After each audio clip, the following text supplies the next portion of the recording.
was going to do this one as more of a roadside rant, but then I was thinking about it and I was like, no, I'll just record this more like a stream with lecture components, but not live. And the reason I don't want to do it live is because I don't want a spicy chat. I don't want a chat that is going to start dropping hot takes while I'm in the middle of saying what I'm saying and potentially setting other people off. I think that the topic, wokescolds and dirtbags, is one that, unless you're trying to play to one of those particular audiences, has to be approached carefully. And it has to be done so with, I say, oven mitts, right? Because it's a hot topic. Don't burn yourself, okay? And I think that, well, the framework I've kind of developed for thinking about it is very different than what I think I've seen other people use to talk about it. I mean, in some ways, Peter Coffin has talked about this. It kind of ties into his, analysis of Gamergate that I think people were very confused about. And well, anyway, that's kind of besides the point. For me, it's, people say that, like wokescolds go around telling other people they need to change and shaming other people into changing. And, usually people in those communities who are kind of against the more aggressive approach will say, it's not about scolding, it's about educating, it's about empowering, it's about showing people better ways, which, by the way, obviously I prefer, and those tend to be the people I associate with, but caveat, sometimes you're just wrong. So it's not about you needing to educate other people, it's about you needing to realize that you are wrong. I think that that's like one of the biggest unchecked things that goes on the left, is like, on that whole conversation, people are like, oh, it's just, it's about changing the mode. It's like, no, but also sometimes you're just literally wrong.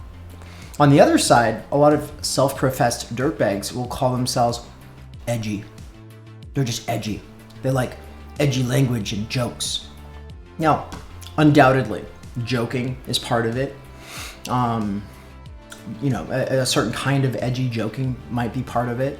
But there are more structural understandings. I think that a lot of the edgy stuff, it's just like, that's sort of like a post hoc, rationalization. Oh, this helps me recruit the Nazis or whatever. It's like, so people, that, because that is stuff that people like Vosh will say. People get this impression that dirtbags are just trying to be edgy because they're trying to recruit chuds, which is sometimes true, and that's potentially a valid thing to do, but it's not the real point to me of a lot of these behaviors that we're seeing. So I'm gonna hop on the whiteboard and tell you what I mean. So follow along with me here. To me, most people are probably more complex than the people who tend to run their mouths the most in comment sections. Most people perceive and perhaps even could articulate more complexity, but because it doesn't really work in the comment sections, or in a fast-moving stream for that matter, those people kind of generally keep their opinions to themselves. Okay, the whole gamification of the attention economy that we see on YouTube and on Twitch, it's not one that really incentivizes, well thought out pieces of work. It incentivizes instead the opposite, which is quick shooting from the hip like takes that usually become pretty canned, pretty scripted, kind of like an NPC, right? So in a normal distribution of a population, you're going to have people who are, generally speaking, more complex. But then you're going to have people who are more of a wokescold or dirtbag disposition. This side prioritizes humor and being edgy, according to the framework we just mentioned. I'm going to revise that in a second. I think it's actually different. And then these people prioritize inclusiveness for marginalized identities. Now, also a valid thing. Both of these are technically valid. The problem is, as I perceive it, is that because the attention economy, I'll just actually symbolize that with an A. So,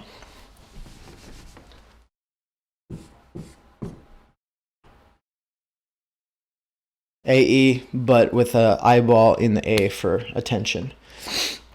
So that tends to be my shorthand for attention, but AE, attention economy, right? Meaning that YouTube or Twitch is basically what? It's like a Walmart. It's a Walmart for what? Well, it sells you your identity in exchange for what's your money, what's your currency? Eyeballs. And what are eyeballs? Why does Walmart of the internet want your eyeballs? To sell to advertisers. That's all it is. That's all it is. But these are the conditions that we play within. And personally, I tend to try to take an approach that says, hate the game, not the player, right? Like, insofar as this lefty creator or that lefty creator is big, like bigger, more successful, has a better reach, they've had to play within this a lot more. Now, sometimes they're playing within it explicitly on purpose. Sometimes it's implicitly, they just feel it out. It just works for them. Maybe they were dumb luck, it's just working out for me, going through my normal mode. My normal mode is being really soft. My normal mode is being really sensitive. My normal mode is really wanting to prioritize inclusiveness. And then the other side is no, my natural mode is just shooting from the hip, off the cuff, making edgy jokes. That's just the way I am, or whatever. And that just worked for you. And that's why you were successful, and other people who do not do that were less successful. Because this is the situation, other people see it and they go, well, if I want to be successful, I'm going to have to do that or that. And then maybe the person who was elevated through those conditions, because it came off somewhat authentic for them to be able to operate in this mode, other people come along and they start trying to perform the behaviors of what they see was working for this other content creator. And now they're it's not really authentic, is it? Maybe they're just trying to figure out what they're doing in the first place, Like me personally, I don't have a mode more than just being all over the place, trying lots of things, right? It's all been experiments for as long as I've been doing it. Some other people, they find their niche pretty quick and it feels natural. Other people, it's almost like they're just lifting someone else's approach. It's transplanting. And they're just well, I'm going to just try on what this other person's doing and I'm just going to push for it. And so we've definitely seen a rise of a lot of people who are trying to do this thing or trying to do that thing. Wokescold, dirtbag, right? And it's pretty cringy to see somebody trying really hard to do something that might have worked out for someone else but isn't working out for them. So that's the first thing. But whatever, right? Cringe is something we'll get to. But going back to this framework, we talked about this being inclusive of diversity. That's definitely what it wants to be, right? Whereas this one is just wanting to be edgy.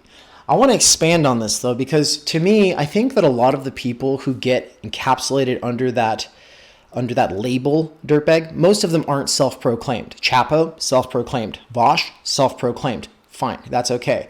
What about Angela Nagel gets called a dirtbag? Is she actually a dirtbag? Or is it just that she has an opinion or even an educated take on something that other people fucking hate? They just can't stand it. And they call her that, right? Well, is she running around making edgy jokes all the time? No. Does she do things that sometimes people don't like? Yes.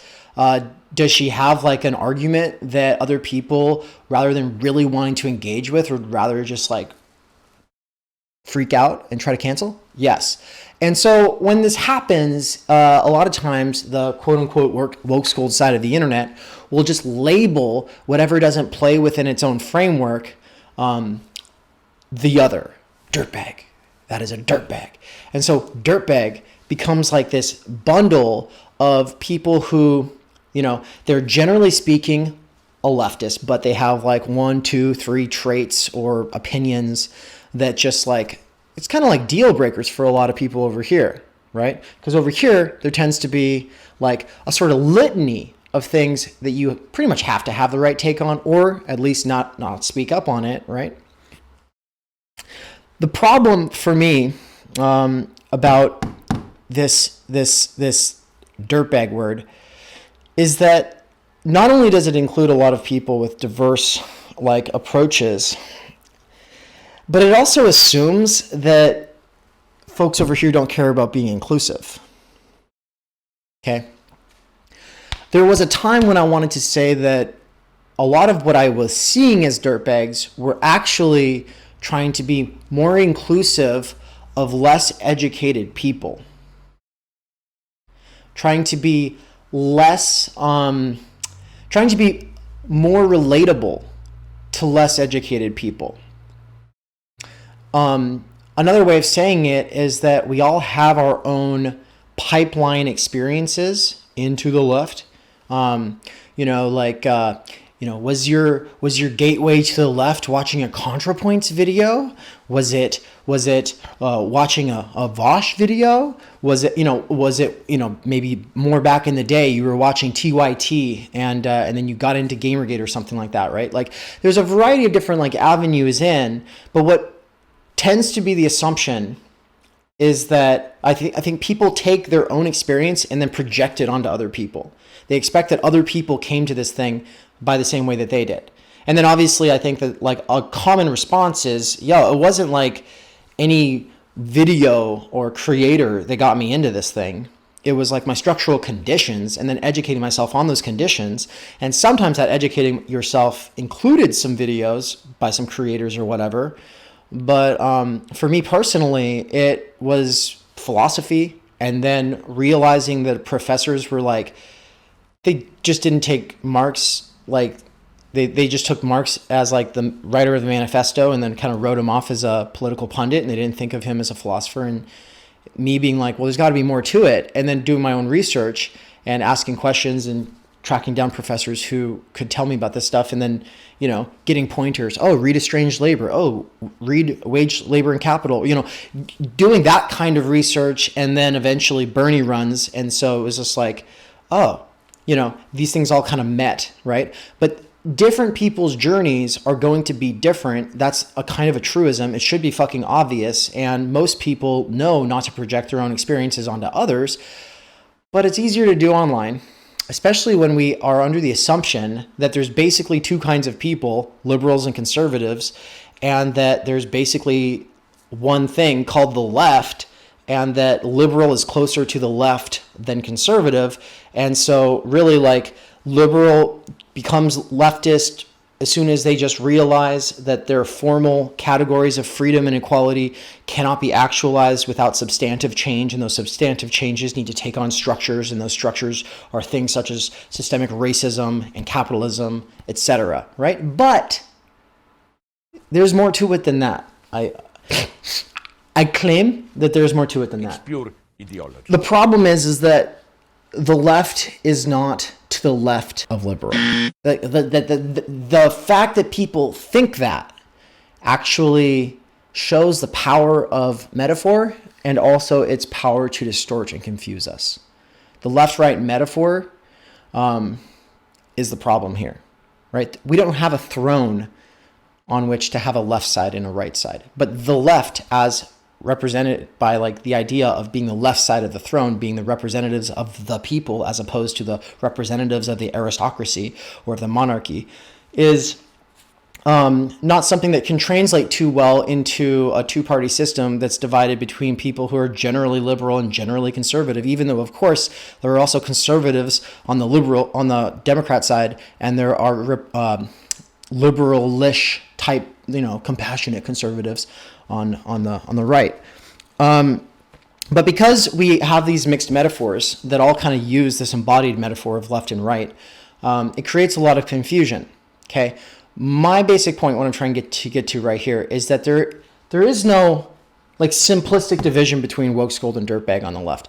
There's also no simple division between liberal and conservative on the left.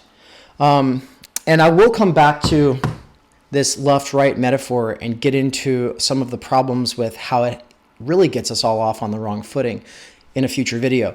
For right now, I want to just focus on the idea that some people being called dirtbags, they're really just saying they're prioritizing and they are centering the normies in their life. I think that letting people know first, initially, oh, I'm going to make myself stand out and let them know that I'm not okay with them saying this. I know from personal experience that makes it harder to befriend someone and build solidarity with them to unionize. When unionization to get better wages and benefits is my priority. You have to prioritize. You only have a certain amount of energy and time. I have 1 year before I don't have health care anymore. And my last 2 jobs, I didn't have health care at all. And that prioritizing and centering your coworkers is different. It's going to be different than somebody else's coworker experience or somebody else's normie experience. Normies in a red state versus normies in a blue state, very different. As someone who's traveled around, very different. As someone who's canvassed in a swing state, for instance, I realized really quickly that the reds in Nevada are very different from the reds in Idaho. So culturally speaking, a red or a blue or a purple type normie can be very different if they're in a swing state or in a hegemonic state. Okay. Beyond the fact that we have different pipeline experiences and different normies, and beyond the fact that some of what get called dirtbags are really just centering and trying to be inclusive of the people in their normal life, in their IRL experiences, beyond all of that, let's go back to the structures thing. Let's go back to the, attention economy. We have this situation where your branded identity,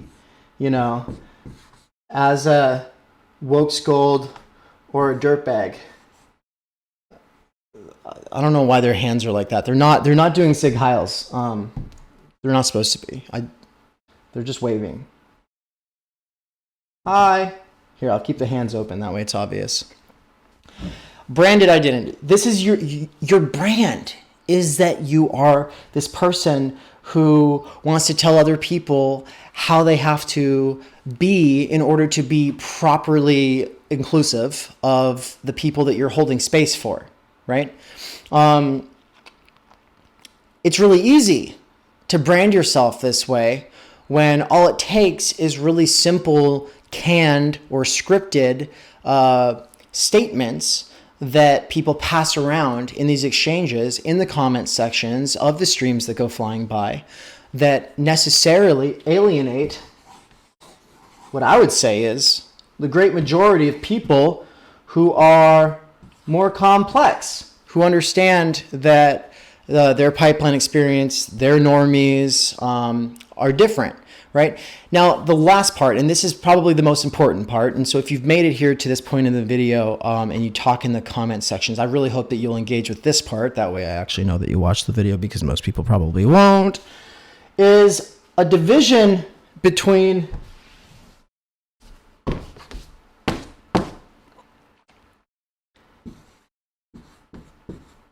sensitive and insensitive. Wait, shit. How do you spell insensitive?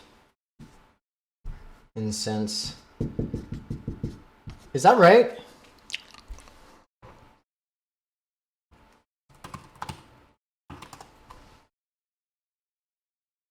Yeah, that's how you spell insensitive.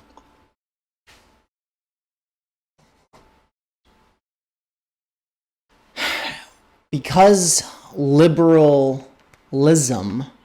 in all of its senses, is hegemonic. I mean, obviously, it doesn't have the Supreme Court in the United States. But because it is seen as the more moral and ethical mode of behavior, sensitivity, empathy, compassion, listening, all of these things get elevated to this point where they are seen as virtues in themselves, de facto goods, right? And then people accuse you of virtue signaling if you overperform those behaviors. But what are virtues, right? I think that we can't talk about this without talking about virtues. The very idea of virtue dates back to the person who basically invented academia, the person who basically invented science, the person who basically wrote the book on rhetoric, wrote the book on logic, wrote the book on politics, wrote the book on science, wrote the book on physics, Aristotle. Okay, so Aristotle was a polymath, probably a slave owner, like almost undoubtedly a slave owner, so still not good, but obviously still genius. And we can't talk about the word virtue without going back to the person who invented virtue ethics, right? And so he wanted to have like a conceptually sound way of talking about what is a good in itself. What does it mean to be a good in itself, right? Well, this pen is not good in itself. This pen is good if it's useful, right? Only when you have a whiteboard that you want to be on does it become useful, right? And only when it's working does it become useful. It's not a good in itself. Like to buy, you wouldn't buy this if you weren't ever planning on using it, right? What is a good in itself is something that is good on its own. It doesn't need any other justification, right? Learning is often seen as a virtue. It's a good in itself, right? But there's a more technical way of understanding this that we have to use if we really want to get into this whole sensitivity versus insensitivity thing. So here we go. Here it is. A virtue is in the mean between vices. So what's a vice? A vice is a bad habit. A vice is like something that is undermining your potential, undermining your success. A vice is, by definition, hold on, let me actually look it up so I can just tell you what the real definition is. Oh, immoral or wicked behavior. One could also say probably a weakness of character or behavior, a bad habit. Yeah, there's a bunch of different definitions, but that's basically the base. That's the idea. So what does it mean to say that a virtue is in the mean between vices? It means that, if this is the center, if this is the center, then the mean is probably going to be kind of like over here or over here, depending on what your predisposition even is in the first place. So let's stop being so abstract and let's use an actual example. Courage is a virtue. To be courageous, right? Courageous people, that's not a gendered term, right? It's for some people, they think of a courageous warrior, and therefore it's going to be more overcoded as masculine. But courage is actually not usually a gendered term, because even in a highly gendered society where like the codification of gendered norms are super binary, there would still be like the courage of a mother, right? So courage is a definite virtue. Courage. Okay, well then what's the vice as opposed to courage? Now normally if you ask a classroom of students, what is the vice opposed to courage? People say cowardice, to be a coward. Being a coward, a scaredy cat, a little scaredy cat would be coward. And then this is where you go, and people think about it. Okay, well, how American of a classroom to think in either or, good or bad. oh, well, the opposite of courage is cowardliness, and that's it. No. The definition of virtue is that there are two sides, and that the virtue is in the mean. What's the other side? To be brash. Is that the word? When I lose my entire vocabulary as soon as I'm on a whiteboard trying to actually spell things out. So brash is self-assertive in a rude, noisy, or overbearing way. Okay? A lot of times you'll see that a person who was always cowardly, who suddenly learns how to be more courageous, can kind of slide over into becoming brash, and vice versa. Someone who was, say, naturally more predisposed to being brash all of the time, maybe they were even a bully when they were younger, can become something of a rollover, something of a coward later on. And part of the reason is because when you're trying to become courageous, you realize that you basically have to do the opposite of what you have habituated yourself to do, which is to say you have a habit of being a coward. You never stand up for yourself, right? Or you always stand up for yourself. You just always assume that the whole world revolves around you. So on this side, the brash person is predisposed towards always getting their way. Now, the thing that this whole framework, this whole conceptual way of mapping virtue actually works out is that, and by definition, it's relative. It's relative to you. And it's also relative to your society. But a virtue in any society is a virtue in any society. So this is part of what Aristotle is doing. Courage is a virtue in any society, but what courage means will vary from society to society somewhat. And it will always be different for the individual because the individual might be habituated, it's become a habit, to be a coward or to be brash. And this probably is way beyond your control. This has to do with your upbringing. This has to do with how you were raised as a child. It's not all your parents' fault either. A lot of this has to do with you in resistance to them. You either became more of this as your default or more of that as your default. Okay? So the basic point here is that the mean of a person who is a coward, because they have to overcorrect, is going to come on this side, whereas the mean of the person who is brash is going to come out on this side. So the mean is never in the middle, or rarely in the middle. Aristotle uses the example, I learned this in a 101 class one time, of the bow. What's a bow? Like for shooting arrows, like a bow.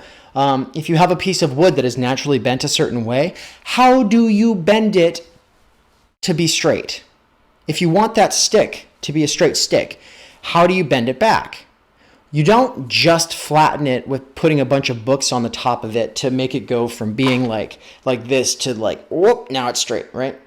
No, you actually want to bend it the opposite direction. You want to overcorrect. And in the exact same way, virtue being in the mean is not in the middle. I hope that makes sense. If not, please ask below. Now, the last part of this is to come back to sensitivity and insensitivity. It very well might be the case that the normies in your life have a more crass, working class sense of humor. And it very well might be the case that the normies in your life are a bunch of softies, a bunch of very sensitive people. In either one of those cases, there's nothing inherently wrong with either way. There's nothing inherently wrong with either way. To be an insensitive asshole, though, means that you just take your insensitive way that might have made sense in your own household or at your school or like with your friends or whatever, and you project that onto the rest of the world, right? And vice versa, okay? I am both sidesing an entire culture war right now, but I'm not saying that both are equally wrong in any given situation, because there's a lot of different modes that people will use on either one of these sides. And speaking of fan bases, there's a lot of people who when I was showing earlier, like there's people who are in both sides. There's people who are in, they say, oh, I get a lot out of Thought Slimy and I get a lot out of Vosh, out of that content. I love it all. It's all great. But then there's people who only like one side, and they expand their media consumption to other people who are starting up their YouTubing or Twitching careers, trying to specifically target that demographic that these other creators discovered. Okay. This creates negative feedback loops. These people who comment the most, these people who intergage the most, these people who want to provoke you to engage with them and change the most, the people who are probably the most simplistic out of the whole bunch, because they're the ones who speak up in the comment sections or on Twitter, where, you know, complexity and nuance kind of are necessarily and structurally disincentivized, right? These people become all that you see because they're the only ones who comment. So the creator begins to adjust their content to adapt to the people who they see, and then other people see those people. You might have some people over here start to migrate. They might start to migrate away as they see these people gain too much sway over their creators, right? But then new people start showing up. People who they're like, this is my people, because this person is bending over backwards to appeal to this demographic. And what happens is that the entire audience shifts over time, and it changes the creator.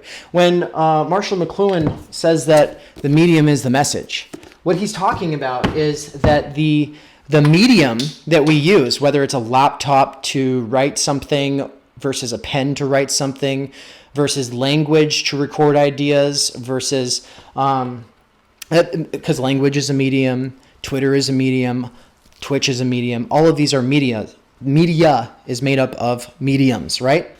And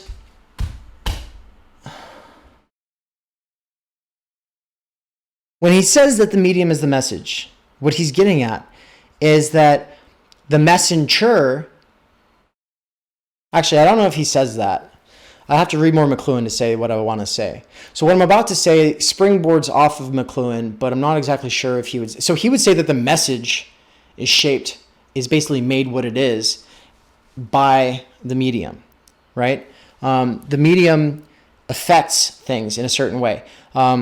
Later on, Baudrillard will talk about how one of the reasons that the revolution will not be televised is because televising May 68, when the workers and the students united for a month to shut down Paris, televising it ended it.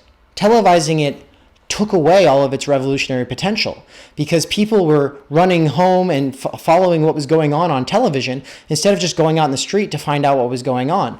And it sucks the actual energy, that IRL mobilization, right out and up into the play of media, the play of signs, the spectacle.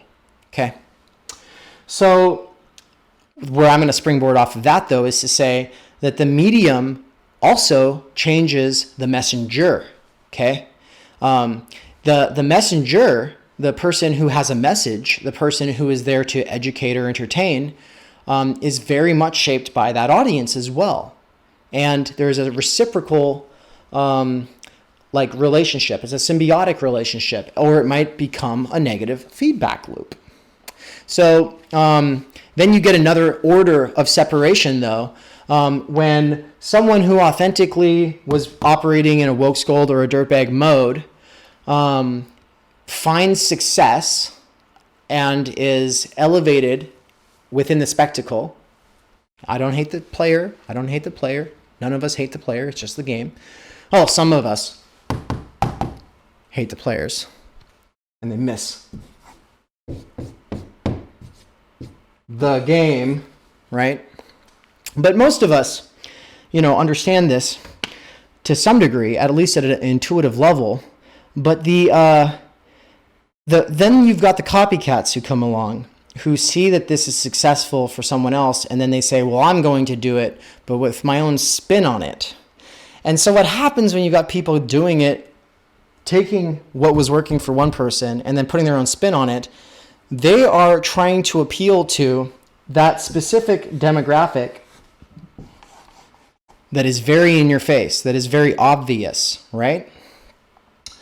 But most people aren't like that. So they might get between 30 to 100,000 people over time, you know, and they might be able to cultivate a pretty strong demographic. But if it's going to be so one-dimensional, if it's going to be so simplistic, if it's going to be so canned and pander so hard to try to always say those things and perform those behaviors that really resonate with these niches of what is already on LeftTube, a pretty niche demographic anyway, you have all these people getting disenfranchised. I do think that the vast majority of people get disenfranchised by the people who roll over backwards to capitulate to either concerned trolls on the one side or edgy trolls on the other. Okay, now I should correct myself. Capitulate, roll over. These aren't necessarily what's happening, right? But you are incentivized to produce content for people who either want hyper sensitivity, or hyper insensitivity. So that's the structural framework that people are probably mostly unconsciously playing within. And it's the game that makes the players do what they do. And because these become competing branded identities, or cultivated identities, as Peter Coffin would say, because this becomes what it is, this is the situation, it skews the whole discourse. And what happens here is the troll takes over. Now, words have different meanings. That's the most important thing that these people, the extremely smooth-brained niches of any population, never seem to be able to wrap their heads around. And that is that words have different meanings. And they serve different functions depending on context and audience and purpose, blah, blah, blah, blah, blah. But troll, if we think about it phenomenologically rather than simply as what it means in a dictionary or simply what it means to the way that people tend to use it, right? People tend to think of trollish behavior as it's being edgy. But that is you're looking at the effect, you're not looking at the cause. The causal condition driving trollish behavior, I say, is attention seeking.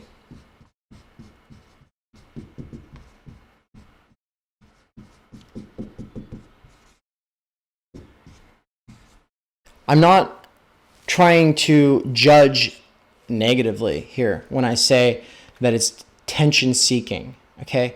People are attention deprived all of the time, structurally speaking. Our time, energy, and attention are always being undermined by the structural conditions that deprive us of communal supports, of one-on-one time with teachers, with mentors, with parents, with friends. Okay, we have friends, which is like boredom buddies, okay? But generally speaking, we don't have that one-on-one time with teachers and with mentors and with parents, okay? And so that results in a lot of attention-seeking behavior. Now, we tend to see it on this side because the sort of juvenile, I'm going to try to get a rise out of some people approach of some commenters, of some avatars online. It's very polemic. It's very insulting. It's very sometimes explicitly racist, right? It's just outright abhorrent behavior. On the other side, though, it flies under the radar a lot more, having to do a lot more with that thing that I was talking about, that hegemonic liberalism. What is that? What am I saying here? I'm saying that, and this is to me the root of concern troll. Okay. Yeah, a concerned troll, according to the dictionary, is a person who disingenuously expresses concern about an issue with the intention of undermining or derailing genuine discussion. Yeah, in the 60s, FBI would do this all of the time. Would either try to get people to get involved in violent acts that would have given them the ability to shut down the operation, or on the other hand, like they just do a sort of like psyopsing, concern trolling, constant deferral of the meeting, constant derailing of the meeting. If trolling is ultimately driven by attention-seeking behavior, then these two kinds of community and these two kinds of modes of content creation that appeal to these two demographics are going to be inculcating, fostering, breeding, or otherwise encouraging one kind as opposed to the opposite. Like, some people are going to brand themselves on the wokescolds side as the opposite of what they see over there. And the dirtbag is opposing themselves to the opposite of the SJW cringe reel, right? Like, we're not going to be that. We're not going to be that. Ugh, cringe. And I said I'd tie it back into cringe, ContraPoint's most recent video. On either side, there are what could be perceived as cringy content creators. The difference is that on this, on both sides, they are using cringe to appeal to their audience and to get hate from the anti-fandom or from the hate mob, right? Because the more that people make fun of you, the more the people who somewhat find you relatable are going to defend you, and this just fosters a more and more polarized environment. All right, so I'm gonna get off my pedestal here and finish out. So, okay, so I'm gonna wrap this up by sharing the most concise and succinct, clear articulation I think I've come up with of this whole dynamic in the form of a Twitter thread. I know it's ridiculous, but it's very short, and it is something that'll be in the description if you want to be able to retweet it or whatever. Because ultimately, I think that there's a lot of people who they already kind of know what I'm getting at, and perhaps like they might find this way of putting it useful. And so anyway, it goes, yeah, I say a lot of what gets called trolling is desperate attention seeking. Okay. Sometimes it seeks some form of validation. Sometimes it seeks some form of conflict. Here, I'm going to make it bigger for you to follow along. So now I'm not trying to be diminishing here when I say, that it's desperate attention seeking behavior. This is really just descriptive of what's actually going on. And seeking validation is not wrong. And also, just obviously, any parent knows that a child, if it can't get any attention at all, will seek negative attention, because negative attention sure beats no attention. And so conflict actually counts as a form of validation seeking. In either case, it's still juvenile. Often you might be speaking to an actual child behind that avatar. So that's, once again, not necessarily supposed to be a diminishment of that child. I think that we should be sympathetic of the situation, which is why I go on. So that behavior is driven by alienation fostered by capitalism. And if you haven't read Estranged Labor and you don't know about the 4 kinds of alienation, then read Estranged Labor. Like, for real, it's very fucking important. This is one of the most important concepts that there is on the left. Absolutely. Anyway, people are often attention deprived from community, family, and teachers. Everyone is distracted and busy. Kids are neglected. This doesn't excuse the behavior, it's just the structural explanation for why it happens. Creators who purposely foster dirtbag or wokescold demographics appeal to one of these 2 kinds of attention-seeking behavior while being hostile to its opposite. And then I said, not that they do this consciously or on purpose, it's just the framework They're incentivized within. And so I want to close out on this note to say that, this to me calls for handling the situation with care, because the juvenility or the juvenile nature of these demographics, and the fact that creators are kind of bending over to pander to infantilizing behavior, and the fact that is very patronizing for most mature people, is actually a very complex set of situations and conditions in people's habits that, I don't know, I think we should be careful with it. I don't think that we should just outright denounce it. I think that children are valid, and that we should remember that there's a child in all of us, and that child, that if a community has encouraged you, even if you're 30 years old, even if you're 50 years old, to still act like a perpetual child, that doesn't mean that you as a human being are like invalid. But it does mean that perhaps that mode is not one that could be extended to more mature demographics in a human population, and that more mature demographics in a human population might be being alienated by both sides, right? And once again, just because I'm both sidesing here doesn't mean I'm trying to say one side is better than the other or some shit like that. I'm just saying that structurally speaking, I think we should think about this as a systemic issue, and that when we think about dealing with these situations, we should handle them with care, and try to be as compassionate as possible, and not just play into the contempt that will further drive and reify and solidify these communities in opposition to one another. I don't think that basically I don't think the left can win. It can never win in its current state. And the issue that we're talking about here is just one of the reasons that is true. So anyway, thank you for coming by.